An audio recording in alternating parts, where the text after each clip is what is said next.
সমস্যা আমরা 3 মাসের বেতন পাই না, ঈদ বোনাস পাই না। আমরা ঈদের দিনে একটা বাচ্চারা পোশাক দিতে পারি না, এক টুকরা গোস্ত খাওয়াইতে পারি না কিনা। আমাদের কর্মস্থানের টাকা মালিকের হাতে, মালিকের টাকা হাতে নিয়ে আমার ঘরে এই যে হয়রানি করতে আছে। সেনাবাহিনী দিয়ে প্রশাসন দিয়ে আমাদের কারো অত্যাচার করে, আমরা কারো কাছে বিচার পাই না। আমরা টাকা চাইতে গেলে প্রশাসন দিয়ে আমরা অত্যাচার করে, লাঠি চার্জ দিয়ে করে বের করে দেয়, গ্যাস ছাড়িয়ে দেয়। এই যে আমরা সকাল থেকে ভবনে আসছি, আমরা কোনো বিচার পাই না কারো কাছে। না, কেন একটা লোক আমাদেরকে সমাধান দিতে আসে না।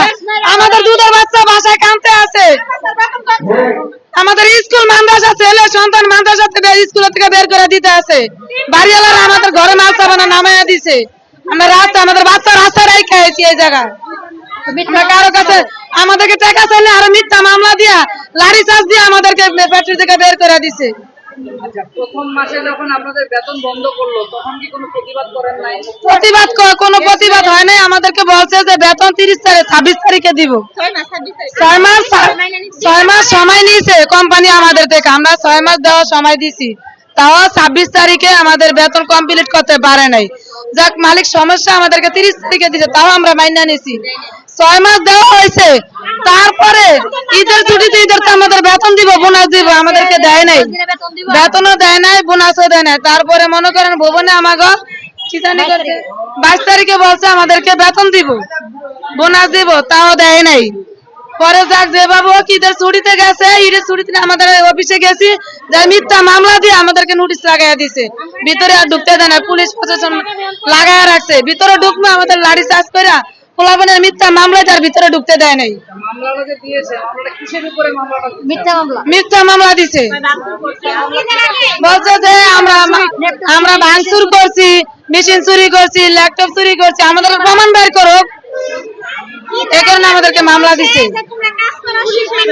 শিপমেন্টটা গেলে উনি আমাদের বোনাস দিবে এবং 20 দিনের স্যালারি দিবে।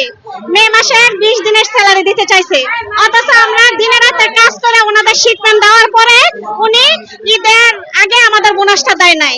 হাত বেতন দিব দূরের কথা, বোনাসের জন্য আমরা অপেক্ষা কইরা ঈদের একদিন আগে আমরা লাঞ্চ পর্যন্ত কাজ করে পরে আমরা স্যারের সাথে কথা বলে কাজ করব, এই জন্য কাজ বন্ধ রাখছি।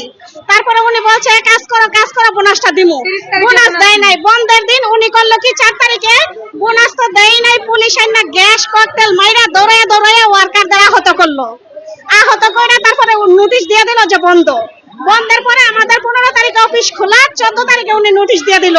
উনি পুরান লোকদের নামে মামলা দিছে, মানে উনি ওয়ার্কার রাখবে না, উনি টাকা দিয়ে ছাড়াইও করতে পারবে না। আমরা বলছি আমাদের পাওনাটা দিয়ে দেন, আমরা চলে যাই।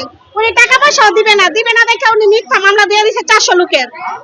তারপরে এটা নিয়ে আমরা পুলিশ দিয়ে আমাদের ফ্যাক্টরিতে ঢুকতে দেয় নাই। তারপর আমরা এখানে আসলাম, উনি ডেট দিছে যে আমাদের রাখবে না। আচ্ছা ভালো কথা, আমাদের পাওনা দিয়ে দিতে চাইছে, বোনাস দিতে চাইছে আপনার 24 তারিখে। 24 তারিখে ওটা বাদ দিয়ে বলছে যে 30 তারিখে দিবে আর 10 তারিখে আমাদের বেতনটা দিবে। 2 মাসের ভিতরে আমাদের ক্লিয়ার করবে। তাহলে আজকে